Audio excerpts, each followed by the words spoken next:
പ്രിയപ്പെട്ടവരെ, വളരെ സന്തോഷകരമായിട്ടുള്ള ഒരു വാർത്തയാണ്. ലോക ബാങ്കിൻ്റെ ഏറ്റവും പുതിയ കണക്ക് പ്രകാരം ഇന്ത്യക്ക് നൽകിയിരിക്കുന്ന ഒരു സർട്ടിഫിക്കറ്റ്. നമുക്കറിയാം, നരേന്ദ്രമോദി അധികാരത്തിൽ വന്നത് 2014 അദ്ദേഹം 11 വർഷമായി അധികാരത്തിൽ തുടരുന്നു. മൂന്നാമത്തെ ടൈമാണ് അദ്ദേഹം പ്രധാനമന്ത്രിയായിട്ടുള്ളത്. അദ്ദേഹത്തിൻ്റെ ക്യാബിനറ്റിൽ കൊണ്ടുവന്ന ഓരോ ആൾക്കാരെയും, നിർമ്മലാ സീതാരാമൻ, അശ്വിനി വൈഷ്ണവ്, നിതിൻ ഗഡ്കരി, രാജ്നാഥ് സിംഗ് തുടങ്ങിയിട്ടുള്ള വിവിധ വകുപ്പുകൾ ഏൽപ്പിച്ചിട്ടുള്ള ഓരോ മന്ത്രിമാരെ കുറിച്ച് നമുക്കറിയാം. ഒന്നും രാജ്യത്തെ കേന്ദ്ര ക്യാബിനറ്റിനെ കുറിച്ച് 11 വർഷമായിട്ട് അതിലേതെങ്കിലും മന്ത്രിമാർക്കെതിരെ ഒരു അഴിമതി ആരോപണം വ്യക്തിപരമായിട്ട് ഉയർന്നിട്ടില്ല എന്ന ഒരു വിഷയം തന്നെയാണ് ഏറ്റവും പ്രധാനമായിട്ടുള്ളത്. അപ്പോൾ അദാനിയുമായിട്ടുള്ള ബന്ധത്തെക്കുറിച്ച് പറയാറുണ്ട്. അദാനിയുടെ കമ്പനിയെ ആശ്രയിക്കുമ്പം അത് കേരളത്തിൽ അവരെ എതിർത്തിരുന്ന പിണറായി വിജയന്റെ സർക്കാരിനും ഉമ്മൻചാണ്ടിയുടെ സർക്കാരിനും ഒക്കെ പ്രിയപ്പെട്ട ആൾ തന്നെയായിരുന്നു അദാനി. കാരണം ക്രെഡിബിലിറ്റി ഉള്ള ഒരു സ്ഥാപനത്തെ ഏൽപ്പിക്കുക എന്നുള്ളതായിരിക്കും, അവർ വിട്ട് ചെയ്യുമ്പം അവർക്ക് പ്രയോറിറ്റി കൊടുക്കുക എന്നുള്ളതായിരിക്കണം ദീർഘവീക്ഷണമുള്ള ഭരണാധികാരികളുടെ ഉത്തരവാദിത്വം. ആ രീതിയിലാണ് സർക്കാരുകൾ ചെയ്തിട്ടുള്ളത്. അപ്പം ഇവർക്കെല്ലാം താല്പര്യമുള്ള ഉമ്മൻചാണ്ടി, ശശി തരൂരും ഒക്കെ ഇടപെട്ടതിൻ്റെ ഭാഗമായിട്ട് ഉമ്മൻചാണ്ടി വിശ്വാസമർപ്പിച്ച അദാനിയുടെ കമ്പനിക്ക് തന്നെ പിണറായി വിജയനും പിന്നീട് അവരെ അംഗീകരിക്കുന്നു.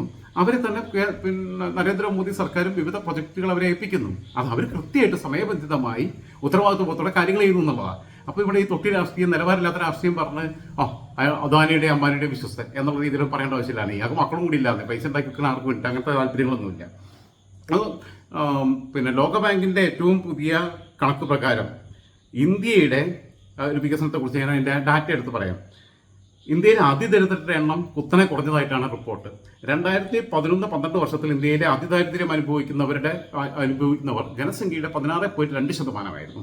എന്നാൽ 10 വർഷത്തിനിപ്പുറം 2022-23 വർഷത്തെ കണക്കാണ്. ഇപ്പോൾ 25-ലെത്തി. 2 വർഷം കൂടെ ഇപ്പോഴത്തെ കണക്ക് എന്താണ്, ഏറ്റവും പുതിയ കണക്ക് എന്താണെന്നുള്ളത് നമുക്ക് അതിൻ്റെ ഡാറ്റ കിട്ടിയിട്ടില്ല. 16.2% ഉണ്ടായിരുന്നത് 2.3% ചുരുങ്ങി. ആലോചിച്ചു എത്ര വലിയ 16.2-ൽ നിന്ന് 2.3 എന്ന് പറയുമ്പോൾ എന്താ, ഏകദേശം 1/7 ചുരുങ്ങി. അത്ര വലിയ ഭീമമായിട്ടുള്ള വ്യത്യാസം വന്നിട്ടുള്ളത്. അതേപോലെ തന്നെ 17.1 കോടി ആളുകളെ, 17.1 കോടി എന്ന് പറയുമ്പോൾ നിങ്ങൾ ആലോചിച്ച് നോക്കണം, 1710 ലക്ഷം ആളുകളെ അതിദാരിദ്ര്യത്തിൽ നിന്ന് മുക്തരാക്കി എന്നാണ് ലോകബാങ്കിൻ്റെ റിപ്പോർട്ട് പറയുന്നത്. അത് അതിദാരിദ്ര്യം.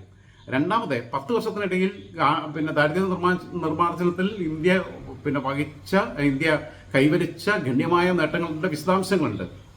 ലോകബാങ്ക് റിപ്പോർട്ട് അനുസരിച്ച് ഗ്രാമീണ മേഖലയെ അതിദാരിദ്ര്യത്തിൽ നിന്ന് അതിൻ്റെ തോത് 18.4% നിന്ന് 2.8% ചുരുങ്ങി.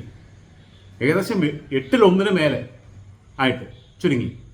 അതേപോലെ നഗരമേഖലയിലെ അതിദാരിദ്ര്യം 10.7% നിന്ന് 1.1% കുറഞ്ഞു. 10% ചുരുങ്ങി. മുമ്പ് 10 പേരുണ്ടായിരുന്നെങ്കിൽ ഇപ്പോൾ ഒരാളായിട്ട് ചുരുങ്ങി. അതേപോലെ തന്നെ ഈ ഇടത്തരം നഗരങ്ങൾ, പട്ടണ പ്രദേശങ്ങളും ഗ്രാമപ്രദേശങ്ങളും, അവിടെ 7.7% നിന്ന് 1.7% കുത്തനെ കുറഞ്ഞു. ഇന്ത്യ ഇതുവരെ കൈവരിക്കാത്ത സാമ്പത്തിക നേട്ടമാണ്. മനുഷ്യന്റെ ജീവിത നിലവാരം നമുക്കറിയാം. നമ്മൾ കാണുന്ന സാധാരണക്കാരായിട്ടുള്ള തൊഴിലാളികളുടെ കയ്യിൽ വരെ അവർക്ക് പർച്ചേസിങ് കപ്പാസിറ്റി ഉണ്ട്. അവർക്ക് ഭക്ഷണം കഴിക്കാൻ പൈസ ഇല്ലെങ്കിൽ അവർ ഏറ്റവും പുതിയ മോഡൽ ഫോൺ മേടിക്കുക. ഈ ടച്ച് ഫോൺ ഇല്ലാത്ത, 5G സംവിധാനം ഇല്ലാത്ത ഫോൺ ഉപയോഗിക്കുന്നവരുടെ എണ്ണം വളരെ കുറവാണ്. അത് അവർക്ക് ഉപയോഗിക്കാൻ കൃത്യമായിട്ട് അറിയാത്ത ചില പ്രായം ചെന്ന ആൾക്കാരുടെ അടുത്തൊക്കെയുള്ള ഇതിൻ്റെ പ്രശ്നമുള്ളത്. അല്ലാത്തവർക്കല്ല ഇതുണ്ട് ഇപ്പോൾ. അപ്പോൾ അത് മേടിക്കാനുള്ള സാമ്പത്തിക ശേഷി അവർക്കുണ്ട്. അതാലോചിക്കണം.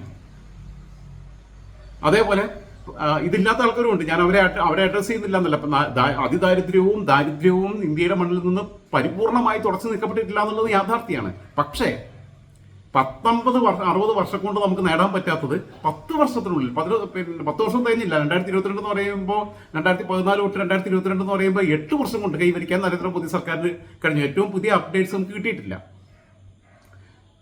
താഴ്ന്ന ഇടത്തരം വരുമാനം അനുസരിച്ചിട്ടുള്ള ദാരിദ്ര്യങ്ങൾക്ക്, അതിദാരിദ്ര്യരെ ഒഴിവാക്കിയിട്ട് അത് പ്രതിദിനം $3.75 താഴെ വരുമാനം ലഭിക്കുന്നവരെയാണ് അങ്ങനെ കണക്ക് കൂട്ടുക.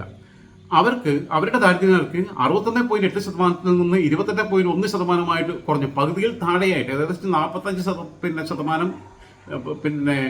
അതിൽ കുറവ് വന്നു. 55% നമുക്ക് കവർ ചെയ്യാൻ പറ്റി എന്നുള്ളതാണ് അതിനർത്ഥം.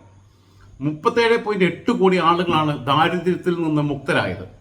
ഗ്രാമീണ മേഖലയിലെ ദാരിദ്ര്യം 69% നിന്ന് 32.5% പകുതിയിൽ താഴെ. നഗരമേഖലയിലെ ദാരിദ്ര്യം 43.7% നിന്ന് 17.2% ഏകദേശം ഒരു 35% ഇടിവ് അവിടെ ഉണ്ടായിട്ടുണ്ട്. ഇടിവെന്ന് പറഞ്ഞാൽ പോസിറ്റീവായിട്ടുള്ള ഇടിവ്. അതേപോലെ തന്നെ അതിൽ ഏറ്റവും ശ്രദ്ധിക്കേണ്ട കാര്യം ഉത്തർപ്രദേശ്, മഹാരാഷ്ട്ര, ബീഹാർ, പശ്ചിമ ബംഗാൾ, മധ്യപ്രദേശ് തുടങ്ങിയ 5 സംസ്ഥാനങ്ങളിലായിട്ടാണ് രാജ്യത്തെ അതിദരിദ്രരിൽ 54% ഉള്ളത്. അവിടെ സ്ത്രീകളുടെ തൊഴിലില്ലായ്മ നിരക്ക് കുറഞ്ഞതും സ്വയം തൊഴിൽ കണ്ടെത്തുന്നവരുടെ എണ്ണം കൂടിയതുമാണ് ദാരിദ്ര്യ നിർമ്മാർജ്ജനത്തിൽ ഏറ്റവും വലിയ മാറ്റമുണ്ടാക്കിയത്. അതേസമയം അങ്ങനെയുള്ള ഒരുപാട് വിശദാംശങ്ങൾ അതിനെക്കുറിച്ച് വരുന്നുണ്ട്. നിങ്ങൾ ശ്രദ്ധിക്കേണ്ട കാര്യം ഇപ്പോൾ സ്വച്ഛ് ഭാരത് പദ്ധതി എന്ന് പറയുമ്പോൾ അതിൻ്റെ ഒരു ഏറ്റവും വലിയ ഗുണഭോക്താക്കൾ എന്ന് പറഞ്ഞാൽ സാധാരണ മനുഷ്യരാണ്. നമ്മൾക്ക് ഏത് പാവപ്പെട്ടവരുടെ വീട്ടിലും, ഏത് കോളനി എന്നുള്ള വാക്ക് ഉപയോഗിക്കാൻ പാടില്ല എന്നൊക്കെ പറഞ്ഞിട്ടില്ല, പക്ഷേ എവിടെ പോയാലും ഒരു ടോയ്ലറ്റ് ഇല്ലാത്ത വീടില്ല. അത് 10-25 വർഷമായിട്ട് കേരളം ആർജിച്ചിട്ടുള്ള കാര്യം. അതിൽ പ്രവാസികളുടെ പണം വലിയ ഘടകമായിരുന്നു. പക്ഷേ ഉത്തരേന്ത്യ എന്നല്ല, ദക്ഷിണേന്ത്യ തന്നെ പല സംസ്ഥാനങ്ങളുടെ അവസ്ഥ എന്താ? വാളയാറ് നമ്മുടെ അതിർത്തി കഴിഞ്ഞ് അങ്ങോട്ട് പോയാൽ, അല്ലെങ്കിൽ മഞ്ചേശ്വരത്ത് നമ്മൾ അതിർത്തി കഴിഞ്ഞിട്ട് നമ്മൾ അങ്ങോട്ട് യാത്ര ചെയ്താൽ, നമ്മൾ ട്രെയിനിൽ യാത്ര ചെയ്യുകയാണെന്നുണ്ടെങ്കിൽ രാവിലെ ആളുകൾ ഈ റെയിൽവേ ട്രാക്കിന്റെ സൈഡിൽ ഇരുന്ന് പ്രാഥമിക കൃത്യങ്ങൾ നിർവഹിക്കുന്ന സ്വന്തം മാനം, അഭിമാനം എല്ലാം നഷ്ടപ്പെടുത്തിക്കൊണ്ട് അത് നിർവഹിക്കേണ്ടി വരുന്ന ഗതികൾ ഉണ്ടായിരുന്ന രാജ്യമാണ് ഇന്ത്യ. ഉത്തരേന്ത്യയിലെ അവസ്ഥ അതിനേക്കാൾ ദയനീയമായിരുന്നു. യാത്ര ചെയ്യുന്നവർക്കറിയാം. അങ്ങനെ പലപ്പോഴും ഉണ്ടായിട്ടുള്ളത് ഈ കൂട്ടബലാത്സംഗങ്ങളൊക്കെ, സ്ത്രീകൾക്ക് നേരെയുള്ള അക്രമങ്ങളൊക്കെ ഉണ്ടാകുന്നത് ഇവര് പകൽ ഇതിന് പോകാൻ മടിക്കും. ഗ്രാമപ്രദേശങ്ങളിലൊക്കെ ഉത്തരേന്ത്യയിലൊക്കെ ഇവർ രാത്രിയാണ് ഏതെങ്കിലും കാട്ടിലോ പുറമ്പോക്ക് ഭൂമിയിലോ ഒക്കെ പോയിട്ട് ഈ കൃത്യം നിർവഹിക്കുന്ന സമയത്താണ് ഇവരെ പിടിച്ചുകൊണ്ട് പോയിട്ട് റേപ്പ് ചെയ്യുന്നത്. അങ്ങനെയുള്ള സംഭവങ്ങൾ ഉണ്ടായിരുന്നു.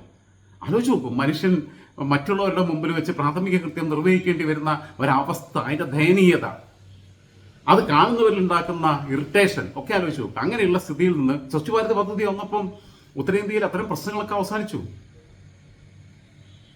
യോഗി ആദിത്യനാഥ് ഉൾപ്പെടെയുള്ള മുഖ്യമന്ത്രിമാർ ഷൂട്ട് അറ്റ് സൈറ്റ് എന്നുള്ള രീതിയിൽ ചില അക്രമകാരികൾക്കെതിരെ, കാരണം റോട്ടിൽ കൂടെ പകല് ഭാര്യയും ഭർത്താവും കൂടെ നടന്നു പോകുമ്പോൾ ഭർത്താവിനെ അടിച്ചിട്ട് ഭാര്യയെ തട്ടിക്കൊണ്ട് പോയിട്ട് റേപ്പ് ചെയ്യുന്ന ഒരു കാലഘട്ടം ഉണ്ടായിരുന്നു. അല്ലെങ്കിൽ പെൺമക്കളെ തട്ടിക്കൊണ്ട് പോയിട്ട് ഗുണ്ടാരാജ്.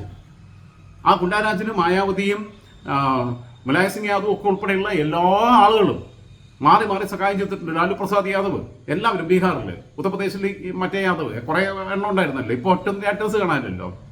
ബീഹാറിൽ ഇനി ഒരിക്കലും ലാലു പ്രസാദ് യാദവിനോട് കൂടി ചേർന്നിട്ട് പോലും കോൺഗ്രസിന് പോലും തിരിച്ചു വരാൻ കഴിയില്ല എന്നുള്ളത് യാഥാർത്ഥ്യമാണ്. ഒരു പക്ഷേ നിതീഷ് കുമാറിനെ വെട്ടിയിട്ട് BJP അവിടെ മുഖ്യമന്ത്രിയെ അവരോധിക്കും. മഹാരാഷ്ട്രയിലെ ഏകനാഥ് ഷിൻഡെയെ മുഖ്യമന്ത്രി സ്ഥാനത്ത് നിന്ന് മാറ്റി പിന്നീട് ഭൂരിപക്ഷം കിട്ടിക്കഴിഞ്ഞപ്പം അവർ ദേവേന്ദ്ര ഫഡ്നാവിസിനെ തന്നെ വീണ്ടും അവരോധിച്ചതുപോലെ തന്നെ നിതീഷ് കുമാറിന് പകരം വേറെ ആളെ ചിലപ്പോൾ കൊണ്ടുവന്ന് വരും.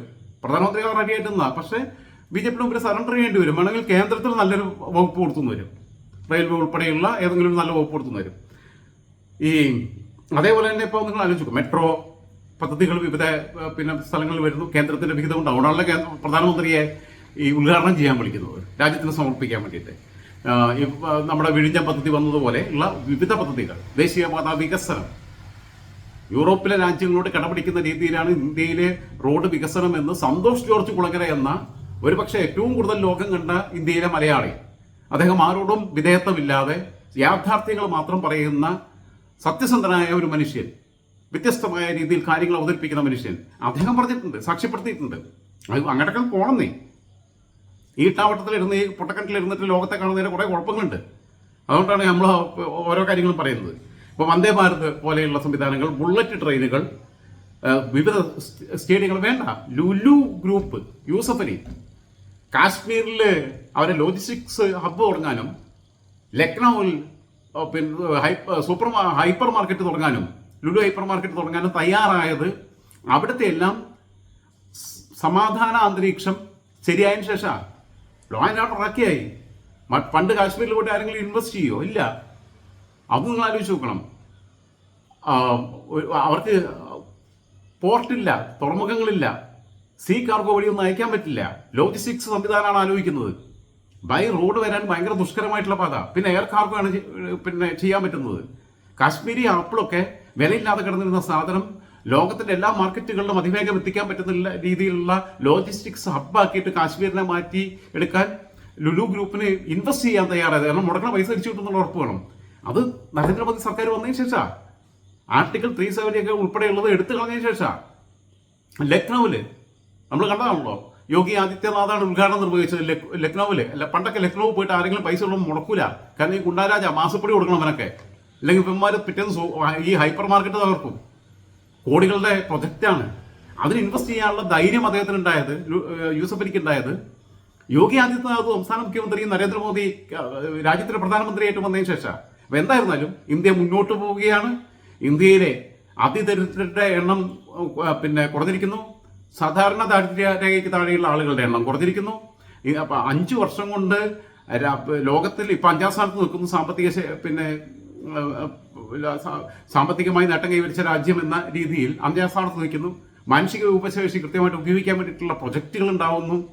നമ്മളുടെ ആളുകൾക്ക് വേണ്ട അടിസ്ഥാന വിദ്യാഭ്യാസ മേഖലയിൽ ഉത്തരേന്ത്യയിൽ ഇവിടെയൊക്കെ നമുക്ക് എല്ലായിടത്തും പണ്ടേ മിഷണറികളൊക്കെ വന്നിട്ട് ഇഷ്ടംപോലെ സ്കൂളുകൾ തുടങ്ങി വിവിധ ഏജൻസികൾ, MES പോലെയുള്ള സംഭവങ്ങൾ, SNDP, അതേപോലെ NSS, കൃഷി മിഷണറിമാർ എല്ലാവരും മത്സരിച്ച് വിവിധ മുസ്ലിം സംഘടനകൾ, സമുദായ സംഘടനകളൊക്കെ ഒരുപാട് വിദ്യാഭ്യാസ സ്ഥാപനങ്ങൾ തുടങ്ങിയിട്ട് അതിൻ്റെ ആനുകൂല്യം നമ്മൾ അനുഭവിക്കുന്നുണ്ട്.